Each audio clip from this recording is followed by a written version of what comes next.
Hello everyone, welcome to my new video. আজকে আমি আপনাদের সঙ্গে শেয়ার করব পটল চিংড়ির রেসিপি। ফ্রাই প্যান গরম হয়ে গেছে, দিয়ে দেবো সর্ষের তেল।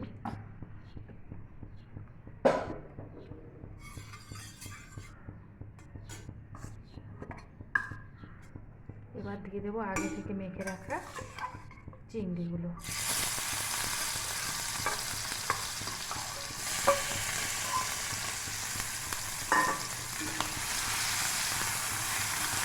চিংড়িগুলোকে লাল লাল করে ভেজে, চিংড়িগুলো লাল লাল করে ভাজা হয়ে গেছে। এবার আমি চিংড়িগুলোকে তুলে নেব।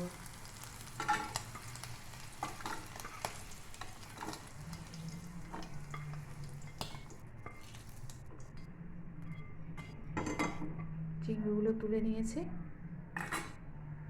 এবার দিয়ে দেবো আগে থেকে ডুমো ডুমো করে কেটে রাখা আলুগুলো।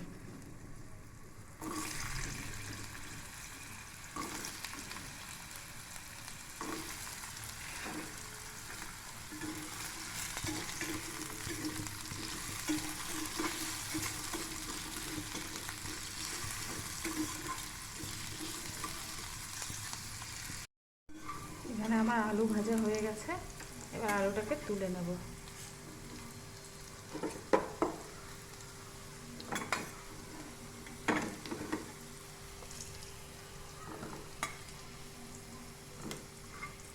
আলুটা তুলে নিয়েছি। এবার দিয়ে দিব পটল।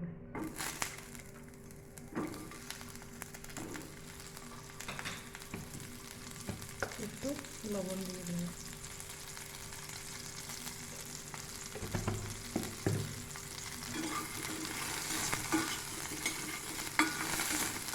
পটলটা ভাজা হয়ে গেছে। এবার পটলটা তুলে নেব। পটলটা তুলে নিয়েছি। এবার দিয়ে দিলাম একটা শুকনো লঙ্কা, দিয়ে দেবো সামান্য পরিমাণ জিরে ফোড়নে।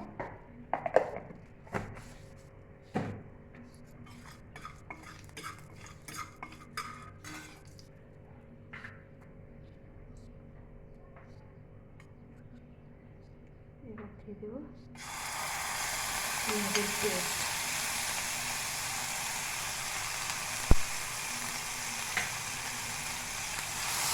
এখানে আমি পেঁয়াজের পেস্টটাকে একটু ভেজে নিয়েছি।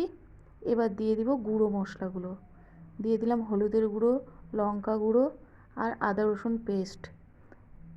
এবার দিয়ে দিলাম আগে থেকে কেটে রাখা টমেটো। এগুলোকে এখন ভালোভাবে মিক্সড করব। এবার দিয়ে দেবো জল, যেন মশলাটা না পুড়ে যায়।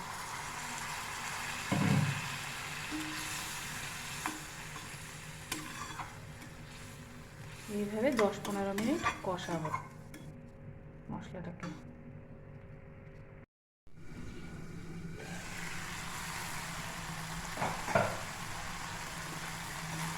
জলটা শুকিয়ে গেছে।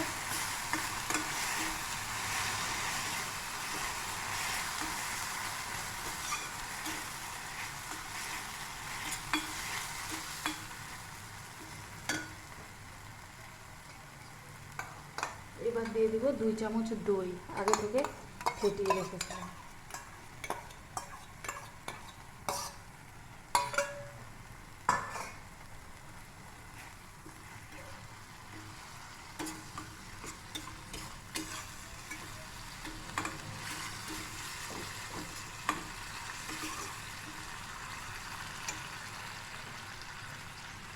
আবার ঢাকনা দিয়ে দেবো। দইটা দিয়ে আমি দইয়ের বাটিটা ধুয়ে জলটা দিয়েছিলাম, জলটা শুকিয়ে গেছে। এবার আমি দিয়ে দেবো আগে থেকে ভেজে রাখা পটল, আলু আর চিংড়ি মাছটা।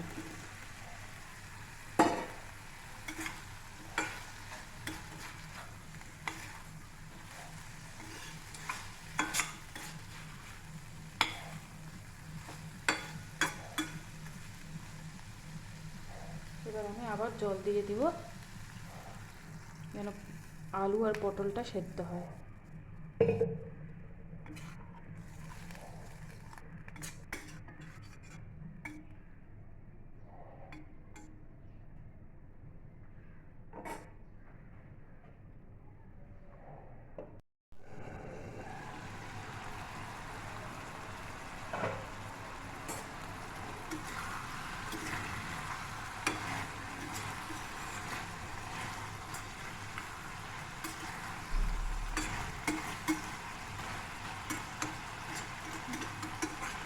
জলটা শুকিয়ে গেছে, এরকম মাখা মাখা এখন নামিয়ে নেব।